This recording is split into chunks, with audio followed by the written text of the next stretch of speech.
kabajamtoota daawwattoota sagalee kitaabaa har'a seenaa Oromoo ilaalla.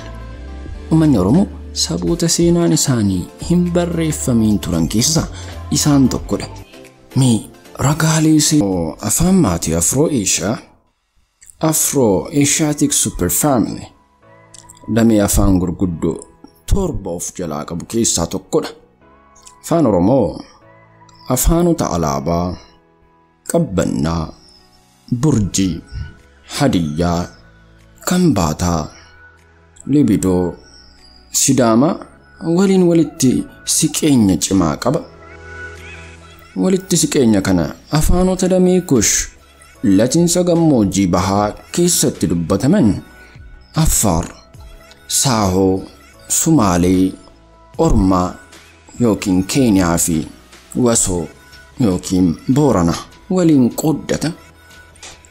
Sabni Oromoo akkuma hortee sanyii hortee warra Kush duukaa qooddatu aadaa, amantii, seenaa fi falaasama ni qooddata.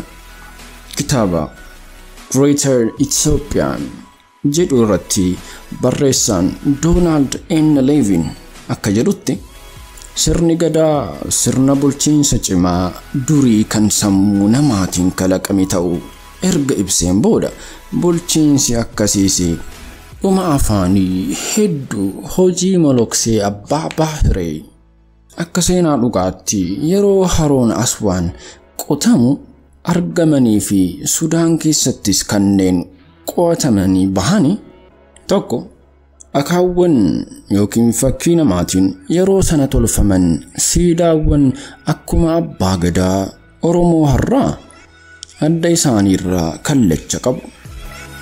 Akaawwanii bifa namaatiin bocaman Sudaan abbaa gadaa Oromoo har'aa keessatti kan qo'annaan argame. Lammaffaani siidaan faayaa fi uffanni aadaa Sudaan kaabaa keessatti qonnaan argame. Faayaa fi uffata aadaa dubartoota Oromoo Baalee har'aa kan guftaa mataatti keeyyatanii ayyaanota adda addaa irratti argaman wajjin wal fakkaata. Siidaa Sudaan kaabaa keessatti arkeoloojiin argame uffata aadaa dubartoota Baalee yeroo ammaa wajjin wal fakkaata. Sadaffaa meeshaa Oromoon yeroo ammaa mana keessatti fayyadamaa jiru. Meeshaa manaa yeroo durii Meeroo'ee keessatti itti fayyadamaa turan waliin daran wal fakkaata. Meeshaaleen kunniin kanneen kaaba Sudaan keessatti qo'annaan argaman yoo ta'u, suphee irraa kan tolfaman ta'ee bocaa fi faaya kan ofirraa qabanidha.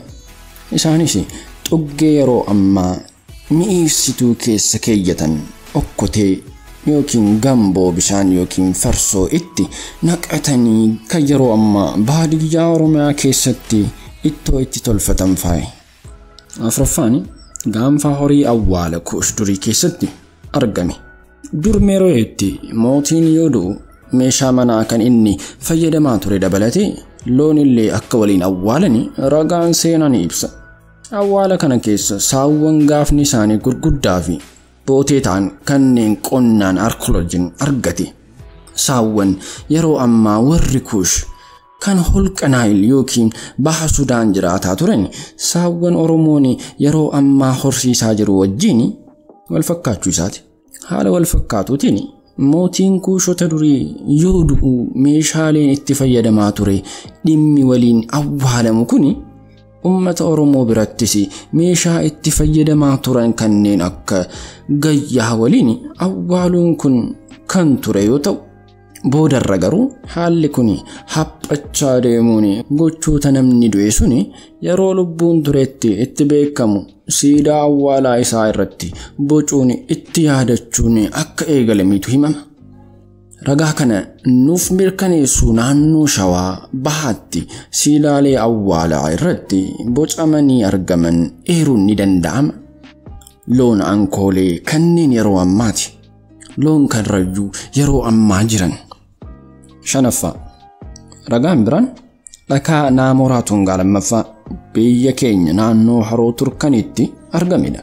Qorattoonni dhagaa kana argatanii Roobinii fi Sofer akka ibsanitti dhakaawwan kun dhaha yookiin kaalaandarii Booranaa hojii irra oolchuu fi dhaabamanii jedhu. bifa wal fakkaatuutiinis akaawwan kana fakkaatan naannoo Meeroo'eetti kan argamuu fi walitti dhufeenya uummata Kuush kan naannoo Meeroo'ee turee fi uummata Oromoo Booranaa ragaa waliiti. Egaa daawwattoota keenya sagalee kitaabaa ragaawwan armaan oliitti kaasni keessaa wanti hubachuun nu barbaachisu tokkoffaan hundee saba Kuushii fi Oromoo kaaba baha Afrikaa Misiraa fi Sudaan ammaa irraa kaasee akka ta'edha. Lammaffaan yeroo bulchiinsa bara Karamaa Naappaataatii hanga Meeroo'eetti sochiin uummata Kuushii fi Oromoo gara kibbaatti akka ta'e.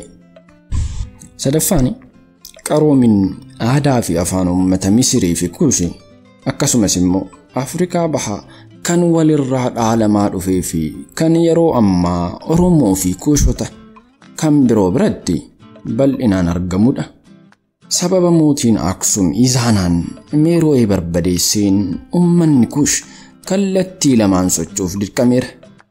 Kallattiin inni duraa sulula laga Naayil adii Waayit Naayil qabatanii adeemuun hanga Ugaandaa yoo gahan, kallattii lammaffaan immoo sulula laga Naayil gurraacha Mormor Blue Nile qabatanii bal'atanidha. Sulula yookiin golba Mormor Abbayya irraas yeroo dheeraadhaaf loon tikfachaa jiraataa turan. Waldiddaa Kuushii fi seemota Eeshiyaa irraan dhufan gidduutti lola cimaa yeroo dheeraadhaaf taasifamaa tureen Kuushota gama kaabarraa gara kibbaatti dhiibuun akka sulula Mormor Abbayya gadi lakkisanii dirqisiise. Kanarraas kan hubannu sululli laga Mormor seenaa saba Kuushii fi Oromoo waliin kan wal qabate ta'uusaati. Haala kanaan golba laga Mormor irraa kan gadi gara kibbaatti siqaa dhufan uummanni Oromoo kallattii garagaraattii fi hanga madda walaabuutti gadi dhiibaman jedhama.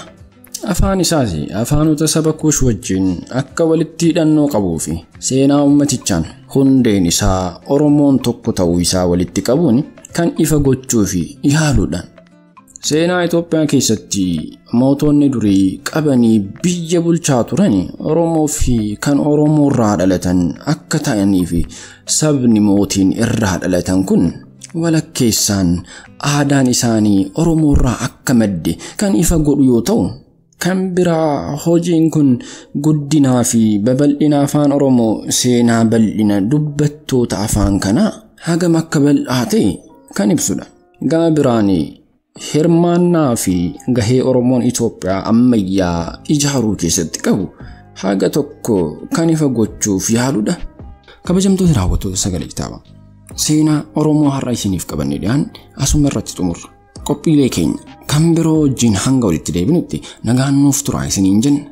Horaa bulaa.